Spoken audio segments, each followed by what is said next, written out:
Hey guys, Jason coming at you again with code 0.5. Along with my co-host, Rich is in the house. Hey, what's going on? Yeah, you have a whole lot to say, don't you? Yeah, yeah.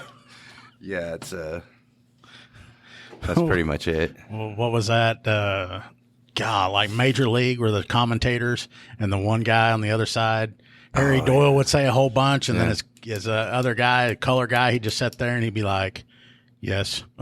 Yeah, I got you. Or when Harry Doyle passed out drunk and then he took over and he goes, hit, out. I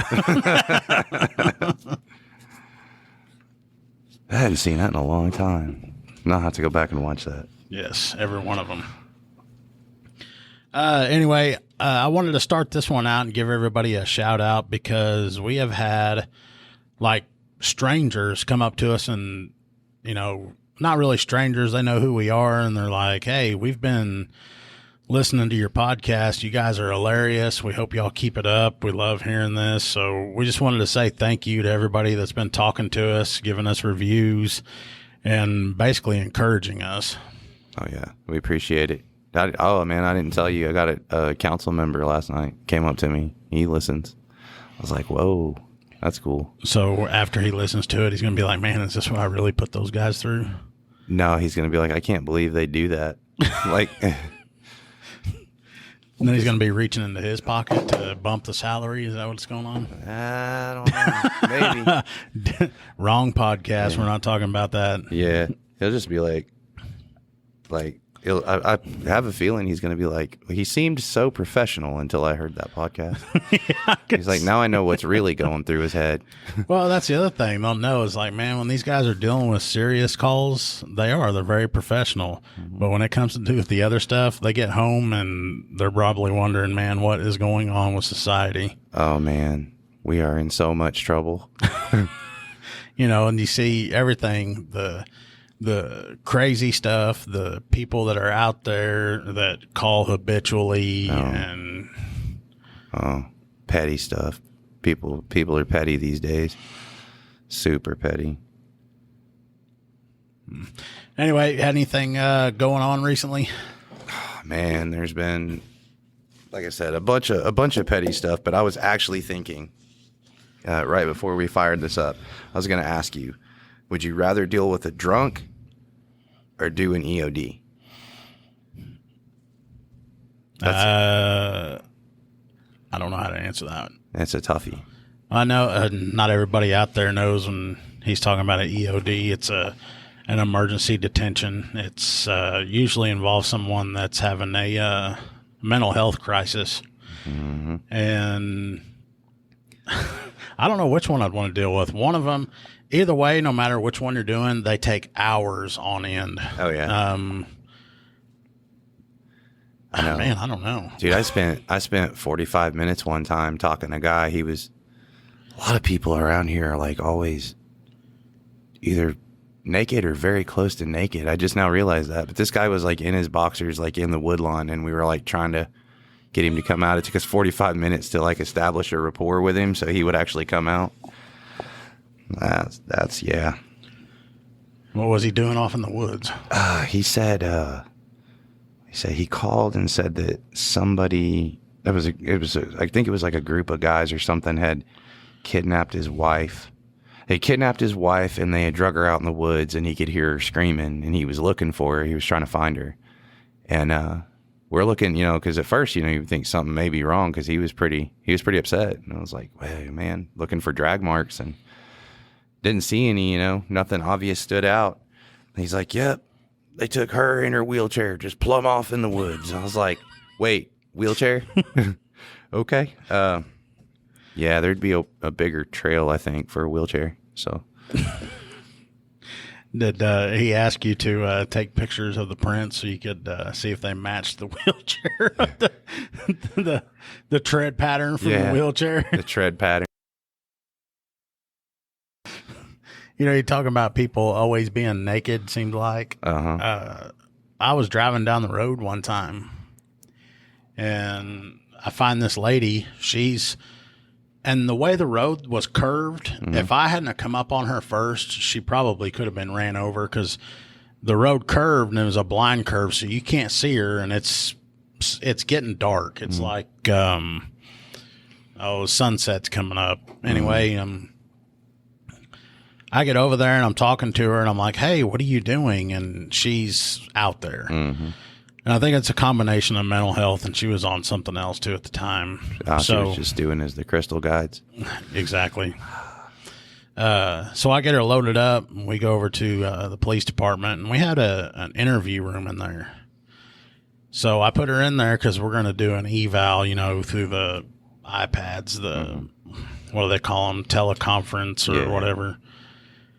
And I have her in there, and in this interview room, there's it's not really shag carpet, but it's there's a rug in the middle, but it's pretty thick. 70s vibe? Oh, yeah.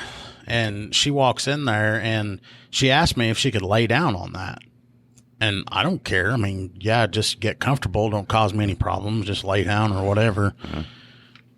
We get up in there and open the door to the room. She sees that and she goes to lay down on it. Well, she was wearing a tank top. And she grabs, the inside arms of the tank top, or I guess it'd be the outside of it, and then squeezes them together.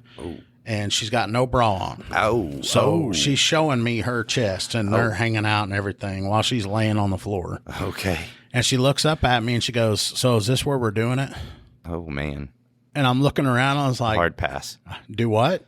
And she goes, "Well, usually the other officers, when they take me into rooms, this is where we do it." Whoa. And I'm like, "Look, I don't know what agencies you dealt with in the past, but that ain't happening tonight." Yeah. And lucky enough, this room I went in, it's got cameras and audio and all this kind of stuff. But so it's like the box, the box they have at CID. We call it the box. But yeah, but no, we walk in there and she's all, bare breasting and showing, and nope. Yeah, it's not happening. Nope. We got to put that up. And there's no telling how long she'd been laying out on the ground too, because she was filthy. She had dirt all over her. I think she said she walked. I can't remember where she said she walked from, but it had to have been 10 or 15 plus miles away. Jeez. I could be getting my calls mixed up. She could have been dropped off there, but you know how some people are. For some reason, they'll all get together and get high, and then the next thing you know, they're just dumping people out of their cars at random spots, and you're finding them. Yeah, we had that happen. I don't think it was a mental health issue, but there was a guy screaming and hollering. This is our major. Was telling me about this happened to him, but he said he could hear screaming and holler, and he was at the PD. So he started going down Main Street, and he got kind of by the Mason's Lodge, and he said this guy just comes out of the bushes, and he said he was wearing jeans, I think, but he was barefoot and shirtless again with that, barefoot and shirtless, and he's screaming, "Man, they're getting me, they're gonna get me, they're gonna find me, they're gonna kill me." And so he's trying to get him calmed down, figure out what's wrong with him, and the guy just would not calm down, and ended up, man, it took 3 different people. They were trying to get him detained because he just started flipping out. And they finally got him in the car. No, they didn't get him in the car. They ended up having to call REACT because the guy got so overworked, But anyway, you're talking about where he was getting heated up and starts sweating profusely and all that? Yeah, they were concerned with that. I think that's probably why they're getting naked, because they're getting all jacked up on whatever they're on. Right. So they're just stripping clothes off, trying to cool down. See, that's what I'm saying. I didn't know if it was a combination of that or mental health, because some of the mental health stuff, they start stripping and stuff, get indecent proposals and whatnot. But yeah, this guy, man, he woke up. I think he woke up 24 hours later. Nice guy. I mean, nice kid. He was a kid. But he was cool. Didn't know how he got where he was. Had no idea what happened. He didn't even know how he got to town. He didn't remember anything. He just remembered getting in the car with some friends. And then he said, they went and, obviously they did something. And he said he didn't remember anything after that. And he was all apologetic. And see, and that's what makes mental health so hard to deal with too, is because when you get there, you don't know whether he's on, especially if there's no family or friends around, you don't know if he's got mental health issue or he's just on something. Yeah. I mean, most of the time, you're pretty much safe to say he's on something. Yeah. It seems like more times than not, he's on something. And that's where we get most of our material from. So that definitely being under the influence of stuff. I was out one night, and there was some people up at the gas station that weren't acting right. I get called up there, and I get there, and she's 88. It's a female, or she's drunk in public. So I start trying to talk to her, and her boyfriend is in the car. Of course, he's blitzed too. I get her, talk to her. The boyfriend had warrants. Of course, she's drunk in public, so I'm gonna go ahead and give him a ride. So I get them hooked up, and they're in the back, and we start towards the jail. And she's in the back. It was a Crown Vic, so it had the slider. So she's back there, and she's like, Rich. It sounded like some grudge, like, Rich. Anyway, and I'm like, what? And I open the slider. I'm like, what? What's wrong? Is it hot back there? No, let me go.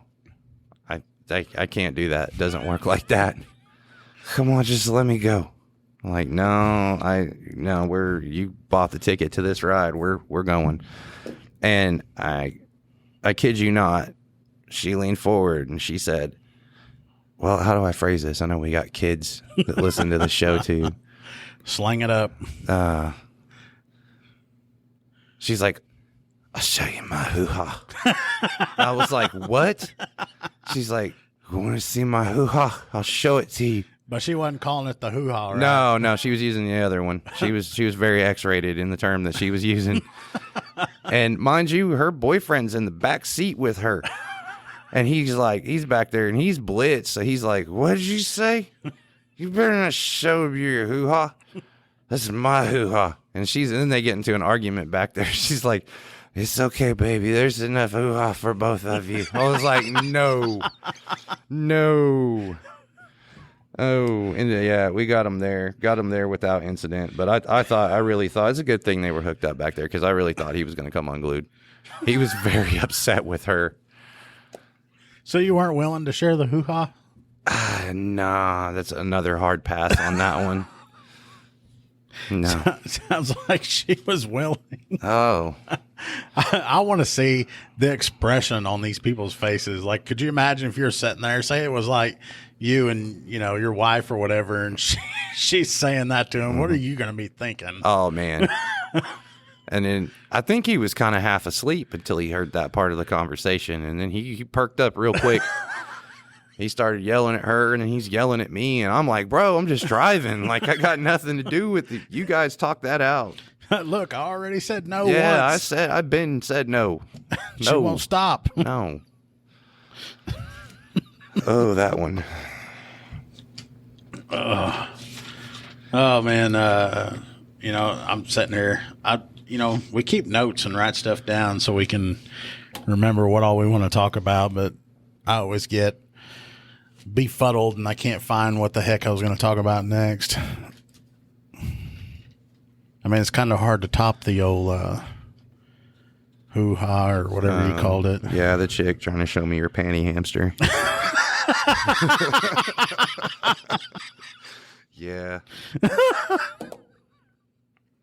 Oh, yeah. man. I got another drunk. She was banging on the door of a house. These people call. They had no idea who she was. And I get there, and they were saying she's like actively, dispatch was saying they could hear her screaming and banging on the door.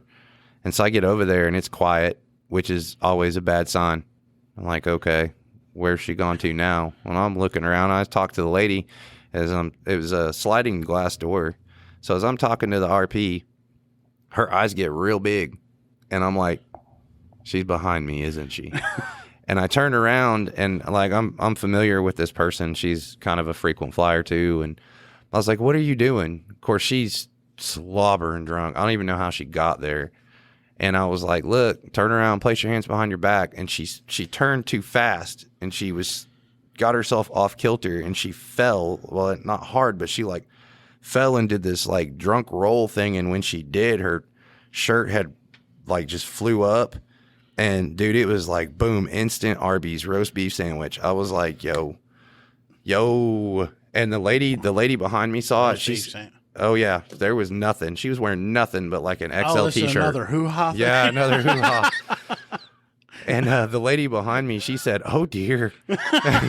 And so I get her rolled and get her hooked and get her put in the car. And the lady comes out to the car and she goes, she's trying to hand me this sheet. She goes, "Do you need this?" And I was like, "Well, I'll take it." And so I open the door and I go to, put the sheet on her to kind of keep her, dignity and what little dignity is intact, And I was like, "Okay, well, when I get done, I'll get this back to you." And she's like, "No, sweetie, you keep it." I was like, "Well, thank you."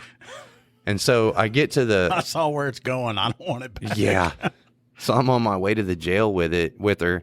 And I hollered at dispatch and was like, "Hey, will you make sure there's a female that's available? Come get her out of my car." She's not being combative, but it just, it'd probably be better for a female to get her. And I pull into the Sallyport, and he was a field deputy at the time, but he's like brass now at the sheriff's department. He was in there. He had pulled up, and I get in there, and he's like, "What are you doing, man? What do you got?" And I was like, "Waiting on this female deputy, or not deputy, jailer, deputy, anybody, just a female." And he's like, "What do you need a female for? Just get her out. She ain't do nothing. Come on, I'll help you." And he goes to open that back door, and as soon as he does, she had passed out back there and slumped forward. And then he got a look at why I was requesting, and he just shut the door and said, "Nope. Let's go. Let's go see if we can't find us a female jailer." And I know who you're talking about, Yep. and that guy, I couldn't have pictured or thought of a guy more deserving of seeing that. Oh, he's probably mad at me still to this day over that one. I tried to warn him though. Yeah, I mean, you gave him a heads up. Yeah. He still wanted to go in and try. He's like, "We don't need no female. Let's just peel her out of there. Come on." And I was like, "You don't." And then he had already opened the door. It was too late. We'll have more coming up on Code 0.5. If you're looking for a political podcast that goes beyond the headlines, check out the Beltway Briefing.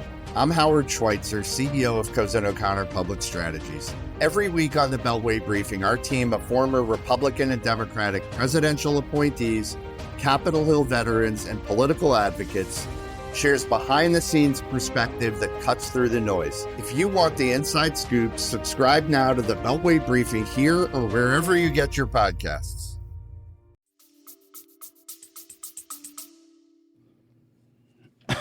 So since we've switched pace here, and we've been talking about EODs, gotten on to drunk people. Well, I guess they're kind of the same in hand.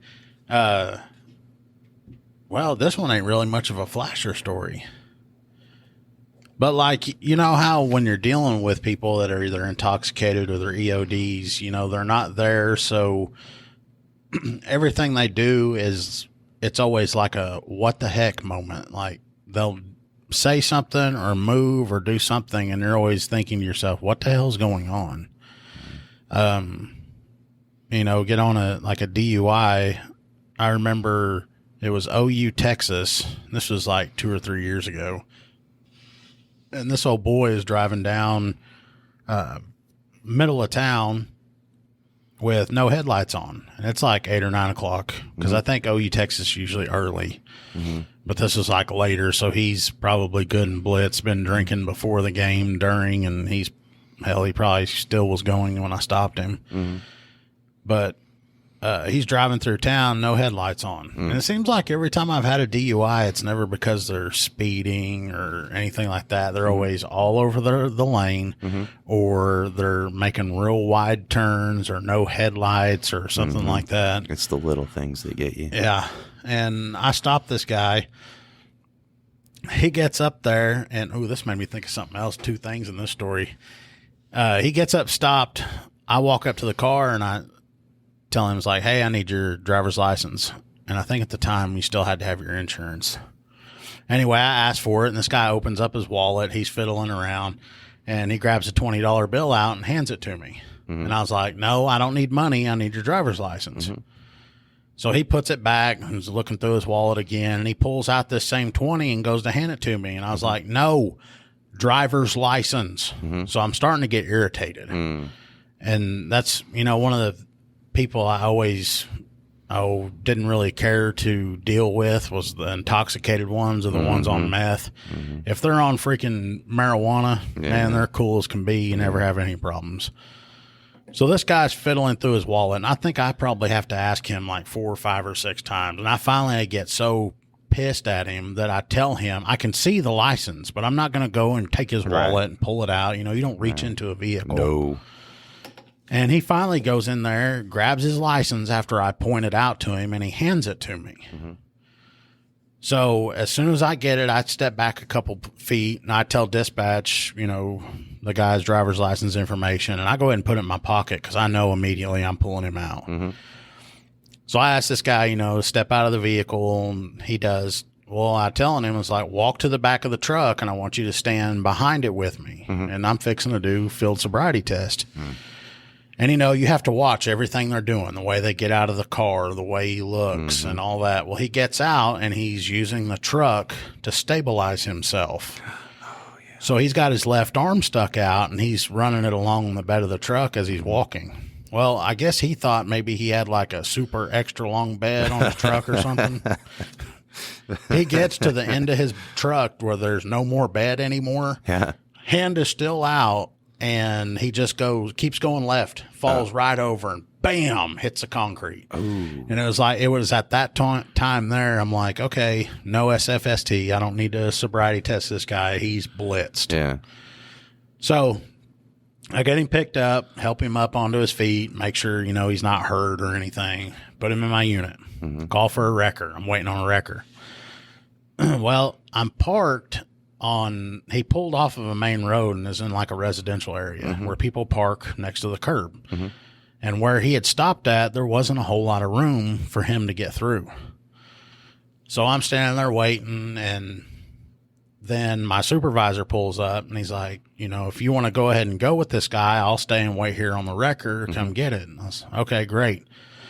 Well, about that time, a car's pulling into this residential neighborhood. And I'm standing there, and I'm like, okay, when this guy stops, I'll just say, hey, can you wait a second or move or whatever, and I'll get out of your way, and then you can go about your business. Well, the car pulls up and stops, and, you know, lights are on me. I can't see who's in it. Well, the next thing I know, I hear somebody hollering from that car. And this person in this car goes, hey, asshole, move out of the way. And I'm like, who in the hell is talking to me like this in front of everybody? So I'm walking up there, and as I'm getting closer to the car, he goes, you heard me, get the hell out of my way. I'm like, wait a minute, this voice sounds familiar. Well, I walk up and look. Well, it's a buddy of mine I've known for like 20 years. And I'm like, hey, listen, dude. And he's like, what? And I go, my supervisor's over there, and you're yelling at me to get the hell out of your way. And, and he's like, dude, I'm so sorry. Do I need to go say something to him? I'm like, no, just shut up. So we finally get him all cleared out and everything. But, yeah, that was one of my favorite moments. Now that I've been doing this a little longer, when I see somebody walking along and they're bracing themselves with their truck, I just go ahead and get prepared to help him where he doesn't fall and get hurt or anything. Jeez. He was pretty loaded then, huh, if he fell over? Oh, when he finally got to talking to me, he told me that he started drinking before the game, and then, you know, during and all that. Pre-game. And, well, it was OU Texas, man. You got to... Yeah, and from the way he was talking, I wouldn't be surprised if he had, like, you know, 18 plus. I mean, he told me he drank Bud Light, and he'd been drinking it, like, Super all fan. day long. Super fan, was he? Oh, yeah, big time. But, man, we get to talking about DUIs. I had a bunch of stuff come to mind. I need to keep rolling with that stuff. Well, you can send it till I hear something, and it'll trigger me. And, you know, now that I say that, I'm like, boom, blank. Really? That's how it works. Oh, well, I guess we can get us a good time to go ahead and put it to a stop. We can have us an episode where we just talk about DUIs. Yeah. Do a specialty. And sobriety tests and everything that's gone involved with it. And I just remembered what it was. Stopped a guy one time, and he's all over the roadway. Walk up to the car, and I get his info, and you can smell it. It smells like Anheuser-Busch is operating in the cab of his truck. And I asked him, I was like, so How many have you had tonight? And what's the typical answer you hear when you say that? 2. Yeah, Two, three. A couple. Well, I looked at this guy, and this guy was great, and I'm like, so you've been doing some drinking tonight? How much have you had? And he goes, oh, I've only had a couple 12 packs. Hey, at least he didn't lie. I was like, man, how long you been drinking? And he's like, dude, he goes, I start as soon as I wake up. Oh, I thought he was going to say, since I was 12. Yeah. I was born with the Budweiser in my hand. No, this is one of those things where this guy, he'll start drinking. He's one of those that he consumes it so much that he has to have like an enormous amount before it'll really affect him. Oh, man. Like I'm talking about, he'll drink a 30 pack a day. Wow. Yeah. But anyway, we can close this one out. We'll talk about some more drunk stuff later. But don't forget to visit us at code0.5.co. And then if you are on whatever podcast player, if it's Apple Podcasts or Spotify, leave us a review.